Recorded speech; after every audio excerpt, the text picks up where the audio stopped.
Ассаламу алейкум туугандар. Назарыңыздарда кайрадан эле базар жок каналы. Бүгүн мен Бишкек шаарынан Кудайберген деген районда турам туугандар. Ушул жерден ушул көрүп турган үйүңүздөр сатылаттыр. Видеону аягына чейин күзөтүп туруңуздар. Азыр биринчи жолу силерге келүү жолун түшүндүрүп, анан үй жөнүндө маалыматты берем туугандар.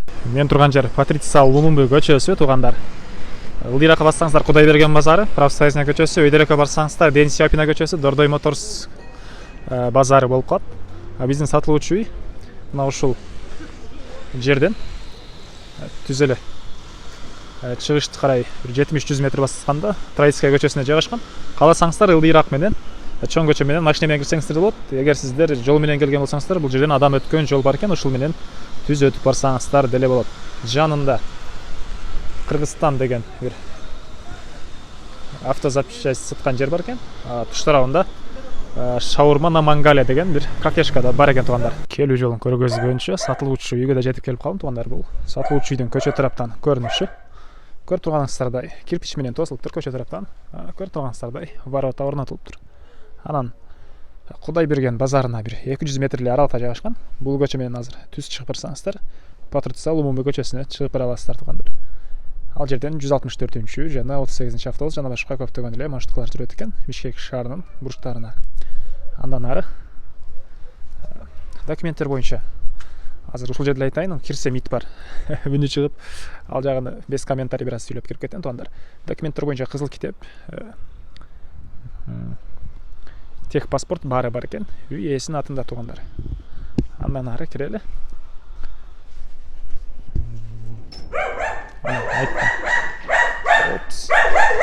Бул үйдүн алды тараптан көрүнүшү.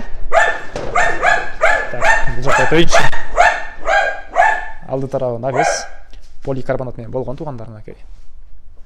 Алды тарабы брусчатка чапталыптыр. Мына ушундай көрүнүштө. Үй өзү саман менен бүтүрүлгөн, бул жагы кирпич менен бүтүрүлүптүр туугандар. Бул жакта кухня, бул жакта адам жашаган үй. Общий размери 120 квадрат метр экен. Андан ары азыр силерге биринчи жолу ички тараптан көргөзөйүн туугандар. Бул жакта көп сүйлөгөнгө деле болбой калды. Ит үнү чыгып мешайт берди туугандар. Так. Киргенде эле мындай пластик терезе, пластик эшиктер орнотулуптур. Киргенде коридор. Мынакей туугандар. Ээси кооз кылып жасап коюптур. Бул коридордон биз түз кирсек кухняга, андан кийин душка жана бул жакта гаражга деле ушул жерден кирип кетсек болот экен. Алдары кафель. Потолок жыгачтан болгон потолок экен мынакей туугандар.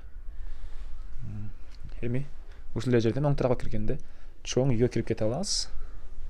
Светини жандырайынчы, кайсы жакта экен. Так. Мынакей. Бул жерде деле коридор туугандар.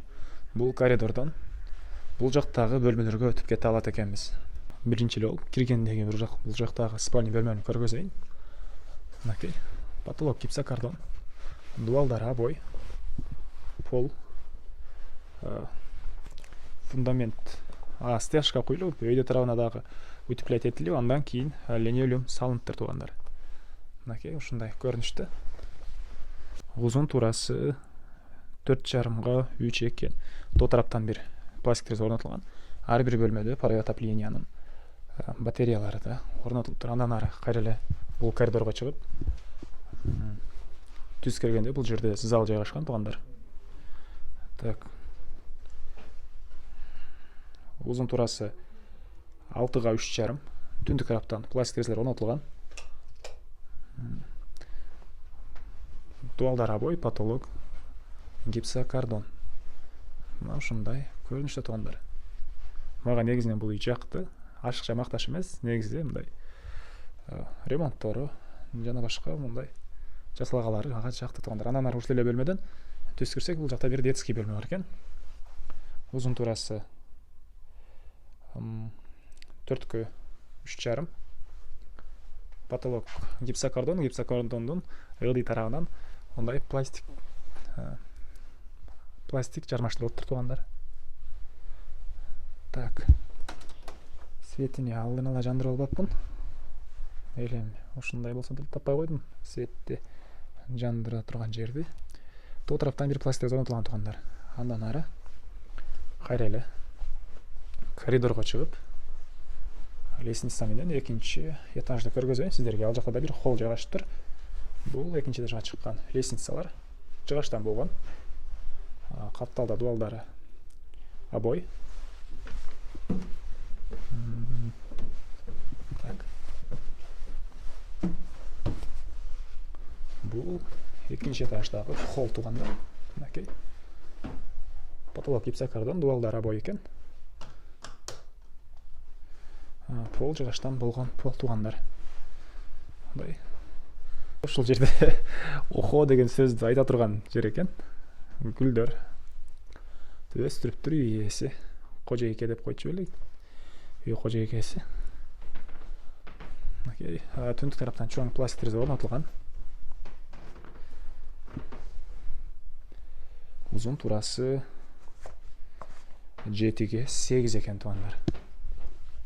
Азыр мебелдерин деле сурайын. Мебел калатпы же калбайтпы деп. Мен оюмча калса керек. Кондиционер да орнотулуптур. Бул чыгыш тараптан болгон чоң терезе. Мен оюмча калса керек. Мен кайра эле перехожкадамын туугандар.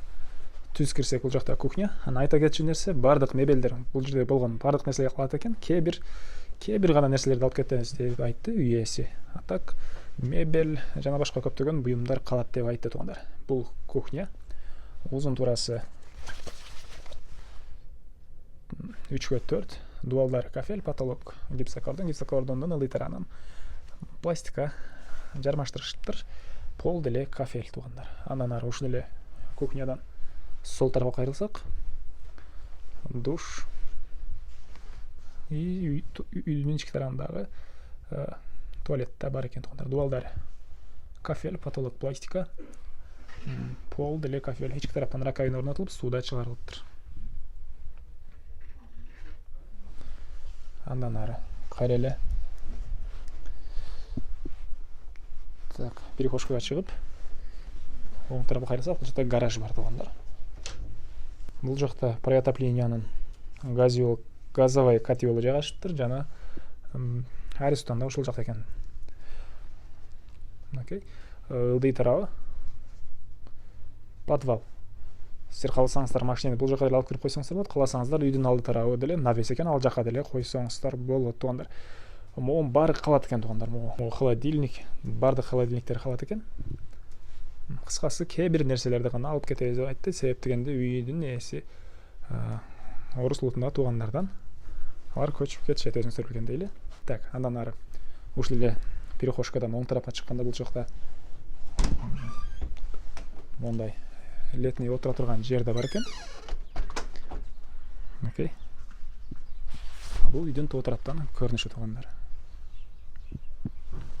Окей. Эми андан ары бул короосу. Бул жакта көрүп турганыңыздай роза гүлдөр, алма багы, жүзүм багы жана башка черешня, көптөгөн бактар бар экен туугандар. Адам баскан жерлер монтип тротуар куюлган. Бардык жогуна мына. Бул жакта жүзүм багы. Негизинен жаз жай айларына тартылса, азыр видеочу мындан да красивый көрүнмөк. Так, бул жакта летний душ, жүзүм багы үчүн ушундай арматуралар да орнотулуптур. Андан ары. Так. Баш айланып калды го. Туугандар. Өтө эле айта турган нерсе көп экен. Мына гүлдөрдү тегерентте мондай темирлер менен тосуп коюптур. Бул үйдүн тоо тараптан көрүнүшү. Мага негизинен үй жакты. Так. Андан ары. Бул жакта баня туугандар. Ал деле кирпич менен бүтүрүлгөн. Дагы бир жолу айта кетчү нерсе туугандар. Кухнянын ичинде теплый пол бар экен жана үйдүн экинчи этажы. Экинчи этажда эле кирпич менен бүтүрүлгөн. Биринчи этажы саман, кухня кирпич, үйдүн экинчи этажы да кирпич экен. Аны да бир жолу эскерте кетейин. Бул жакта эмне бар экен? Болгонун ичинде деле красота окшойт менин оюмча. Бул жакта баня туугандар, кирпич менен бүтүрүлгөн. Аны деле ички тараптан сиздерге бир чекинен көргөзө кетейин. Бул жерден от жакчуу жери. Андан ары бул жакта жуунган жери да бар экен. Так. Бул жака ванна да орноштурулуптур. Окей. Андан ары бул жакта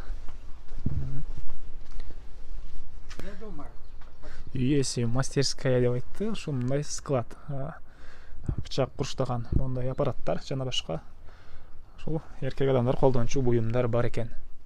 Булар деле калса керек көбүнчө баарын Москвага көтөрүп кете албайт. Үй ээси туугандар көптөгөн буюмдар деле бар экен. Алганадан уткузбайт деген ойдомун. Азыр баасын айтайын, анан дагы ойлонуп көрөсүздөр. Так, бул жакта бир мондай склад сыяктуу жер бар экен. Окей. Андан кийин түз өткөзсөк, бул жакта отункана, көмүркана. Окей. Толтура отуну менен. Жакын каракта кимде-ким сатып алса, бул отундар деле сиздерге калат. Мен оюпча кыш уже бүтүп калды. Баарын жагып түгөн талбаса керек. Бирок жакшынакай калып жыйнап, үйдүн алдында гүлдөр эгилген. Сонун үй экен туугандар. Андан ары үйдүн тышкы тарабындагы туалет, жаңак багы, черешня багы. Бул жакта малиналар. Туалетке келген жолдун баары мондай темир тышталып, бассаңыз жай күз, жамгырлуу, карлуу айлар жылдарда буттар ылай болбойт, жаман болбойт туугандар. Окей. Мына ушундай көрүнүштө баасыны $60,000 деп атышат. Сүйлөшүүлөр болот туугандар. Ээсинин номерин экранга жана описанияга калтырамыз, аны түтөшүп көрүңүздөр. Сүйлөшүүлөр болот. Кааласаңыздар, сиздер алган учурдагы сомдун курсу менен сом менен берсеңиздер деле болот ба, акчасын туугандар. Негизги маалыматтарды бир жолу кайталай кетейин. Так. Жердин аянты 8,5 соток. Үй 120 квадрат метр. Документтер боюнча баары жайында. Баасы $60,000 мектеп. Жакын жерлерде бар. Кудайберген базарына, Дордой Моторско жакын жерде туугандар. Бираз эле батышты карай бассаңыздар, 50-70 метрден кийин уже жанагы көпчүлүктөр билген Эстолор жайгашкан, Патруцал Лумумбе көчөсү жайгашкан. Ылдыйраак бассаңыздар Кудайберген базары, өйдөрөөк барсаңыздар Дордой Моторс базары туугандар. Анда эмесе мен сиздер менен коштошом. Кийинки чыгарылышка чейин саламатта калыңыздар.